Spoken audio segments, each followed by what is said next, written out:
Good morning students, welcome to Vardhan online classes. We are going to study physics for class 12th. देखिए हमने पिछले classes के अंदर 5 chapter complete कर चुके थे. आई होप आप सब ने अपना होमवर्क कंप्लीट कर लिया होगा, नोटबुक के अंदर नोट्स उतार लिए होंगे.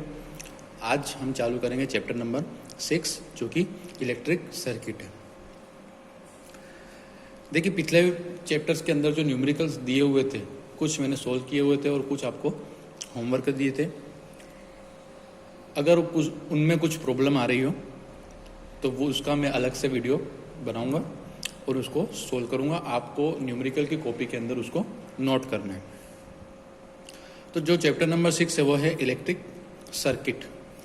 इलेक्ट्रिक सर्किट क्या होता है और इसको कैसे सोल्व करते हैं. इसको सोल्व करने के लिए किरचॉफ, एक साइंटिस्ट था किरचॉफ, उसने कुछ लॉज दिए थे, 2 लॉज दिए थे.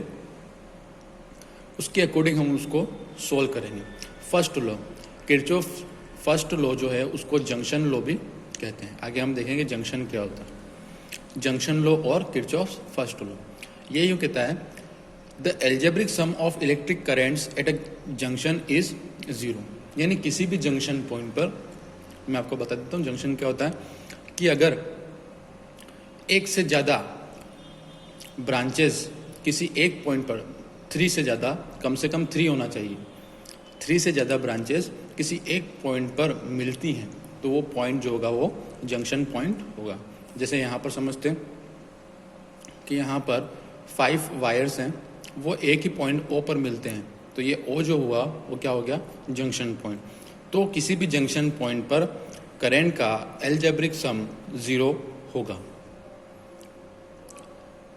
अब ये इसका मतलब क्या हुआ कि टोटल जो करंट है, टोटल करंट, नेट करंट जिसको बोलेंगे, उसकी वैल्यू 0 होगी. समेशन लगा हुआ है, इसका मतलब नेट करंट जो होगी वो 0 होगी. अब नेट करंट का मतलब क्या हो गया कि करंट आने वाली इक्वल टू करंट उस जंक्शन पॉइंट से जाने वाली, दोनों क्या होंगी, बराबर होंगी. We can say that the sum of electric currents entering at the junction is equal to the sum of electric currents leaving the junction. इसका पूरा लॉ जो है उसका मतलब ये है कि किसी जंक्शन पॉइंट पर आने वाली करंट इक्वल टू जाने वाली करंट होगा. एक डायग्राम से समझते हैं. इस डायग्राम में ओ जो है वो जंक्शन पॉइंट है, ये कुछ रेजिस्टेंस है, कंडक्टिंग वायर्स हैं. यहाँ से करंट इंसर्ट हो रही है ओ के अंदर, I1, I2, I3 जो है वहाँ यहाँ से जंक्शन पॉइंट से बाहर की ओर जा रही है, I4 एंड I5. तो जो एरो जंक्शन पॉइंट की तरफ है उसको हम कंसिडर कर लेते हैं कि ये जंक्शन पॉइंट के अंदर एंटर कर रही हैं, और जो करंट बाहर जा रही है उसको हम जंक्शन पॉइंट से बाहर की तरफ जा रही है ऐसा कंसिडर कर लेते हैं. O is a junction point. तो ये जो लॉ है वो इसका मतलब ये है कि जितनी भी करंट एंटर कर रही है जंक्शन पॉइंट में उन सब का सम इक्वल टू जितनी करंट लीव कर रही है उस जंक्शन पॉइंट से उनका सम. तो ये था आपका फर्स्ट लॉ ऑफ किरचॉफ या जंक्शन लॉ. अब कुछ डेफिनेशंस हैं.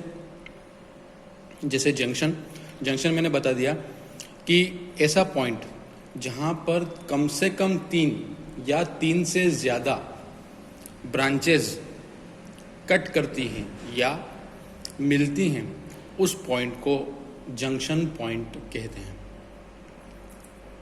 It is a point where 3 or more than 3 branches of a circuit meet.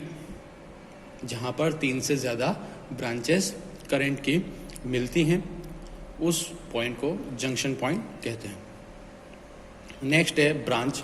अब ब्रांच क्या होता है, तो किसी भी इलेक्ट्रिक सर्किट के अंदर अगर किसी नेटवर्क या वायर के अंदर करंट की वैल्यू सेम रहती है तो उस पूरे नेटवर्क को ब्रांच बोलेंगे. अगर करंट की वैल्यू चेंज हो जाती है तो वो दूसरी ब्रांच होगी. जहाँ तक करंट की वैल्यू सेम होगी वो एक ही ब्रांच होगी. नेक्स्ट आता है लूप और मेश. लूप और मेश का मतलब ये होता है कि अगर इलेक्ट्रिक सर्किट को अपन क्लोज कर दें, यानी इलेक्ट्रिक इक्विपमेंट लगाकर, जैसे हम ओम्स लॉ में पढ़ते थे, 10th क्लास में आपने पढ़ा होगा कि यहाँ पर एक बैटरी लगा दी, फिर इससे एक की जोड़ दी, की से एक रेजिस्टेंस जोड़ दिया, रेजिस्टेंस के बाद एक रियोस्टेट जोड़ दिया, और ये आपस में सब मिल गए। तो ये जो पूरा नेटवर्क है, इस नेटवर्क को बोलेंगे लूप और मेश। ये कहीं से भी ओपन नहीं है, ये पूरा एक कंप्लीट सर्किट है, इसको लूप और मेश कहा जाता है।